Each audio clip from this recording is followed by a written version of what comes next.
There's an alien in my house.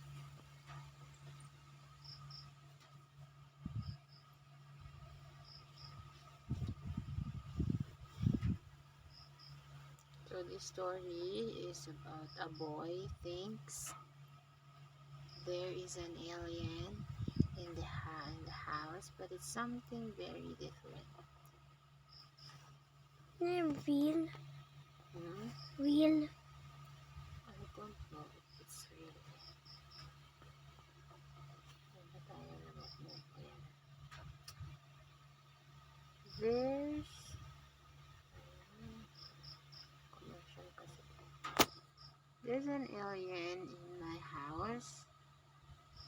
Soon, Nadine, Natalie, Pierre, Eugene, Raphael, Molly. There's an alien in my house. There's an alien in my house. We are under attack. Totoo? The walls are changing color. It must be the alien. The air is getting warmer. It must be the alien.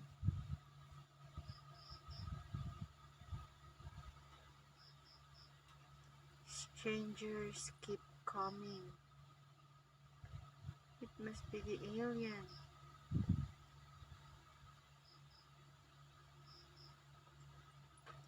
We need protection. I build a fort. Mom and Dad normally build with me.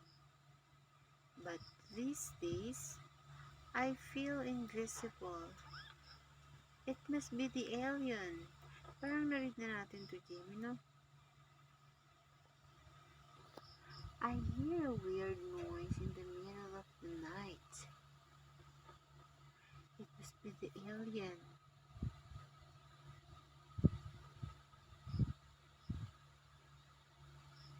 We are under attack. I am an army of one. One step, two step.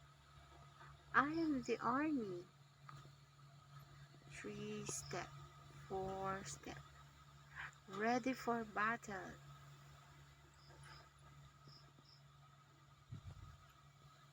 5 step, 6 step.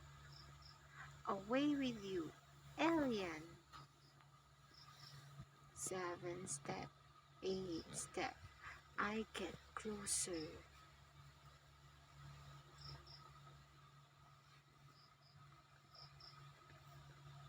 9 step, 10 step. I am by its head. Whoa! I get a fright. It is tiny and it looks like me. How can that be? Is it really an alien?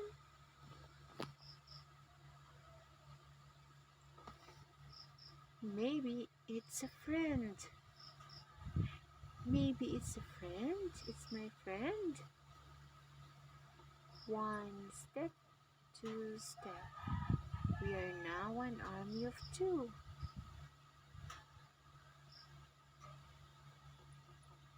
Army of 2. And that is the story of the alien.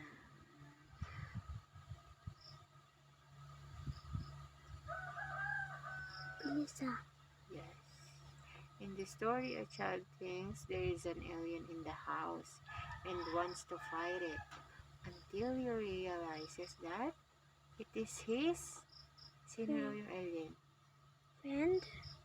Sino yung alien? Sa story? It is his baby sister. Sister. Diba? Ayun o. Kala niya alien yun, baby sister lang pala. Baby sister niya? Opo. Ayun, yung sister niya kasi ito siya, diba? Okay, that's this end of story. Ang bilis ah. Ang bilis. Tulog na tayo, ha? Good night. Ah. Bilis eh. Bilis, ano ba yan? Isa na lang ha. Opo. Hard tayo ng new story. Store, maya ako mabilis. Janice goes to Chinatown.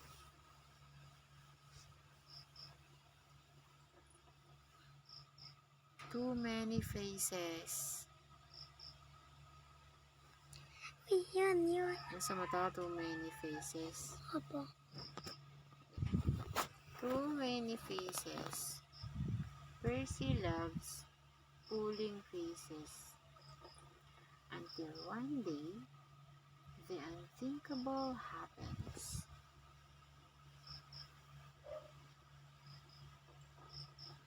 Ito lang picture. Wala pang picture. Sige, loading pa siya. Loading. Ito na. Ayan, picture na. Have you ever pulled a really good, crazy, hideous face? Well, I once knew a little girl whose name was Percy. Ano daw name ng little girl? Percy. Percy. She pulled faces like she was a professional. She could do the pig and the fish and the clown face. She loved to pull faces so much that she almost forgot how to stop pulling faces.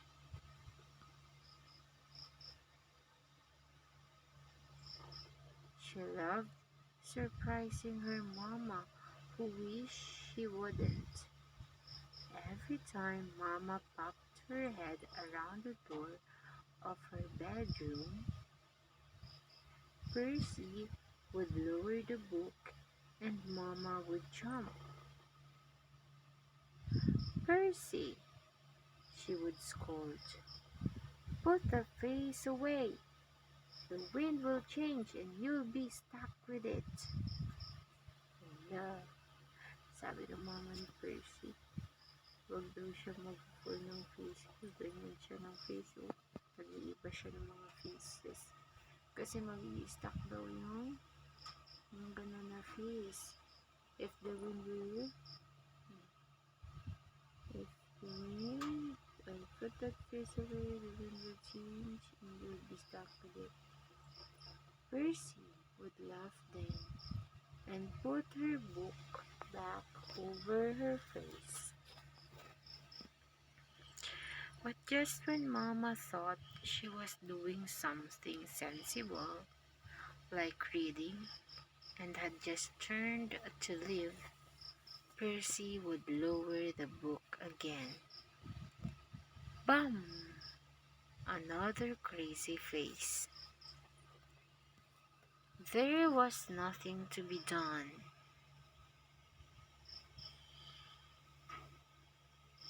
"Oh, Percy," Mama would sigh, and a little bit of breath that escaped her lips was not enough to fix Percy's face in place. But a bigger wind was brewing.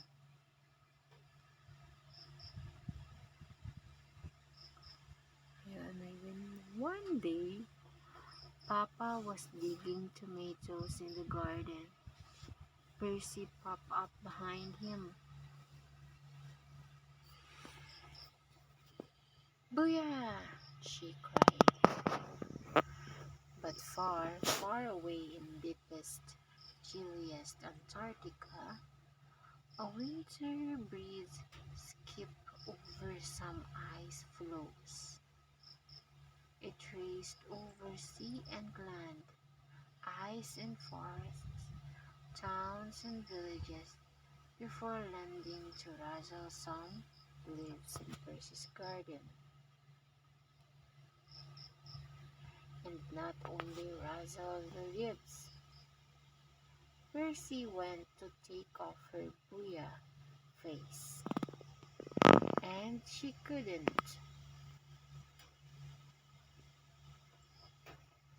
Papa, Papa, Percy cried. My face! Oh, your face, said Papa. Stop being crazy. Stop it now. I can't stop, Papa, said Percy, though it was admittedly difficult to do with her mouth over here and her cheeks over there. And Papa put down his trowel and really looked at her. And he screwed up his face and looked disappointed when he saw that she was telling the truth. Oh, Percy, he sighed. He stood in front of her and squinted as he tried to work out what to do. And just at that moment, a hot wind from the melting baked deserts of Australia skipped off the tail of a kangaroo, brushed a mob of wallabies, swept along the tropical coast, tipped over sea, skimmed over land, surpassing thousands and thousands of kilometers in an instant, and settled with a whisper into the trembling tomato bushes of Percy's garden. But not only the tomato bushes. Papa's face was in the garden too, and now he too was stuck. The wind had changed again. Now there were two people with stuck faces and no solution in sight.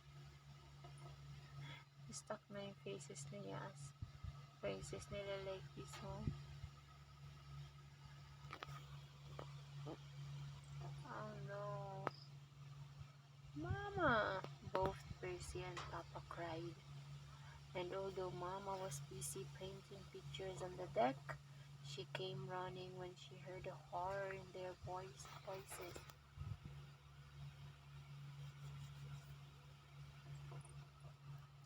When she saw them, she stopped her, she stopped in her tracks. A look of shock and surprise came over her face. Nashock si Mama. And then, what do you know? A buffet of air from the mountains of China steered across a vast, still lake, twirled through cities and skittered over rivers, dived and rose, pitched and plummeted, streaked over land and sea until it settled. Would you believe? Right there in Percy's garden. And on Mama's face, like this. No, they all three cried. It really wasn't possible. It really could not be. They tried their hardest to make their faces go back to normal, but it was no good. The wind had changed, and that was that. There was nothing to be done. They very quickly realized that their only hope was if the wind changed again. But for that, they would need to concentrate very hard to make their faces assemble in their normal fashion, and they couldn't keep it up for long. Not even Percy with her admirable dedication to crazy faces. It seemed for all her practicing, she'd never really practiced her regular one. They knew they would need to take matters into their own hands. Mama found a nice large fan that she'd put away in a cupboard. They blew it on their faces. It was not enough.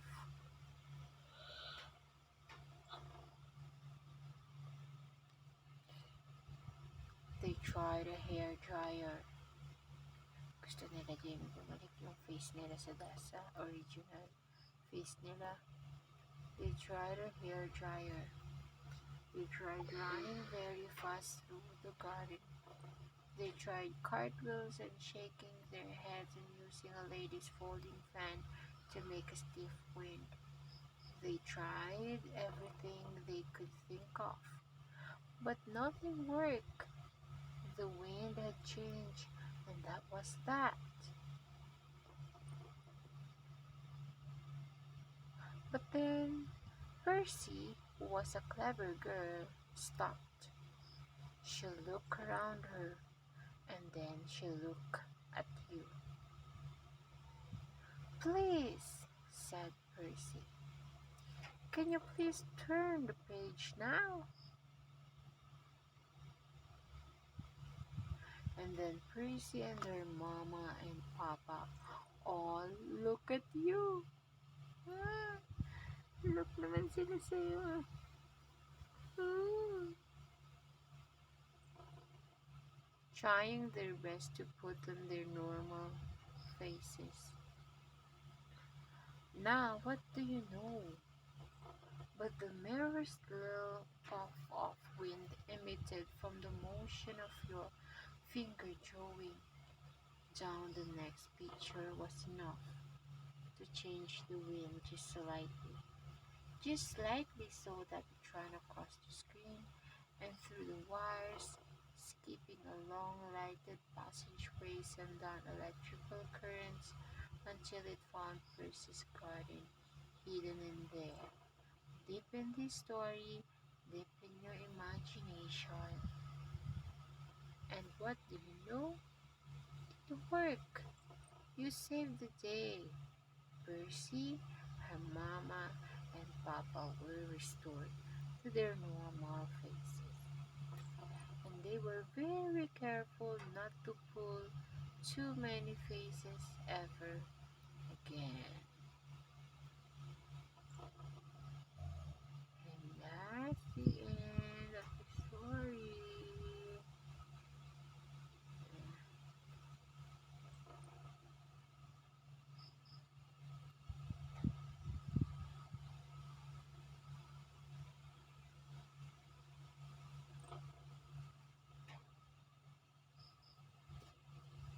Love na.